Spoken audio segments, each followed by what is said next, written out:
మిత్రులారా ఇవాళ ఆయన కథ అట్లుంది, ఇంకొక ఆయన కథ ఎట్లుందంటే ఇక్కడ పోయినా ఇంకొక ఆయన కథ గిట్లుంది. ఎవరైనా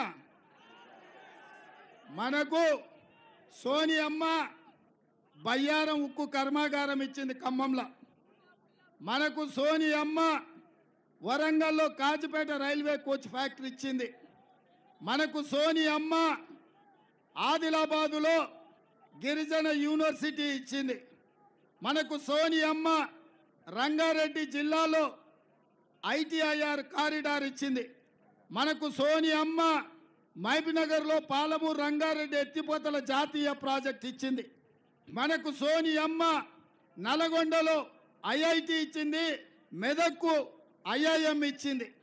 కానీ వీటన్నిటిని నరేంద్ర మోడీ గారు కాలగర్భంలో కలిపేసి మనకేమిచ్చిండయా అంటే నరేంద్ర మోడీ ఏమిచ్చిండు? నరేంద్ర మోడీ ఏమిచ్చిండు?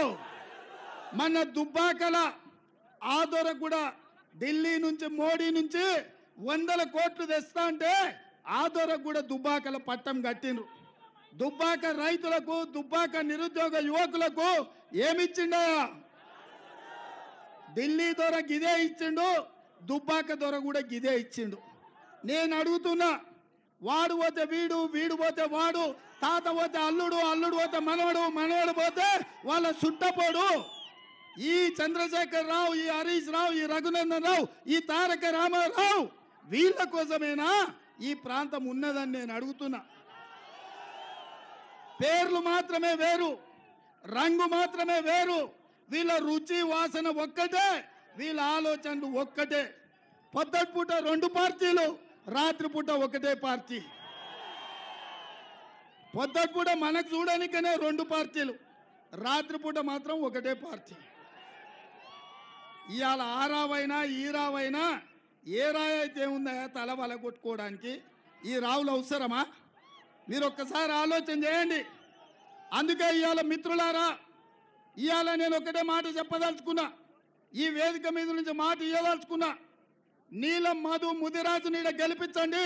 మా ముదిరాజు సోదరులకు రాష్ట్రంలో మంత్రి పదవి ఇచ్చే బాధ్యత నాది.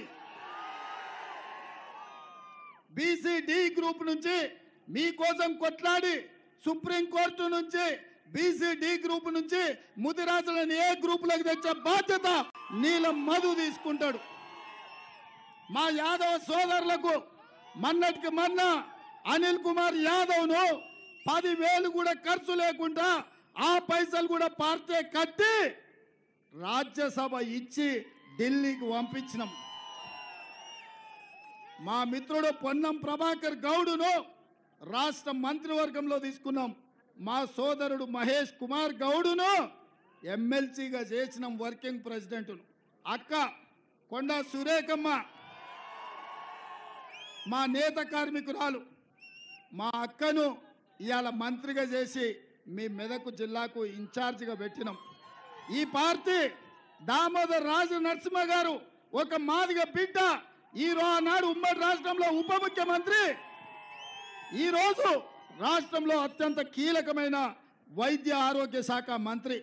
ఆ పక్కనే సురేష్ షెట్కర్, వాళ్ళు లింగాయతులు, పార్లమెంటు టికెట్ ఇచ్చినాం.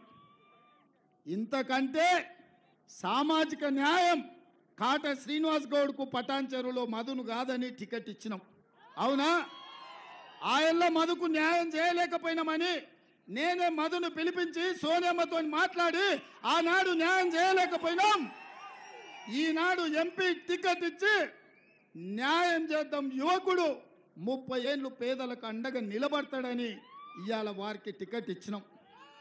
మిత్రులారా, ఇంత సామాజిక న్యాయం, ఇంతమంది బలహీన వర్గాలకు, దళితులకు, గిరిజనులకు ఏ పార్టీలైనా స్థానం ఉన్నదా అని నేను అడుగుతున్నా. మీరు ఒక్కసారి ఆలోచన చేయండి. సీతక్క ఒక ఆదివాసీ బిడ్డ, బలరాం నాయక్ ఓ లంబాడి సోదరుడు, ఇవాళ వీళ్ళందరూ రాష్ట్ర స్థాయిలో, జాతీయ స్థాయిలో నాయకులైనరంటే, అదేవిధంగా బలహీన వర్గాలకు 16 కార్పొరేషన్లు ఇచ్చి అన్ని కార్పొరేషన్లకు చైర్మన్లు నియమించిన, లాస్ట్కు ఫిషర్మెన్ నుంచి మా మెట్టు సాయిని కూడా ఇవాళ కార్పొరేషన్ చైర్మన్గా చేసినాం. ఇంతకుముందు ఎప్పుడైనా ఇది జరిగిందా? ఇంతకుముందు ఎప్పుడైనా చూసిండ్రా? ఇవాళ ఈ ప్రభుత్వం ఇందిరమ్మ రాజ్యం, పేదల ప్రభుత్వం, ప్రజాపాలన ఇది. అందుకే ప్రగతి భవన్ పేరు మీద ఒక గడి నిర్మించుకుంటే ప్రమాణ స్వీకారం చేసిన రోజే బద్దలు కొట్టినాం, ముళ్ళ కంచెలు తొలగించినాం, పేదవాళ్ళు సరాసరి అక్కడికి వచ్చేటట్టు చేసినాం. దానికి జ్యోతిరావు పూలే పేరు పెట్టుకున్నాం మనం. ఇవాళ ప్రతి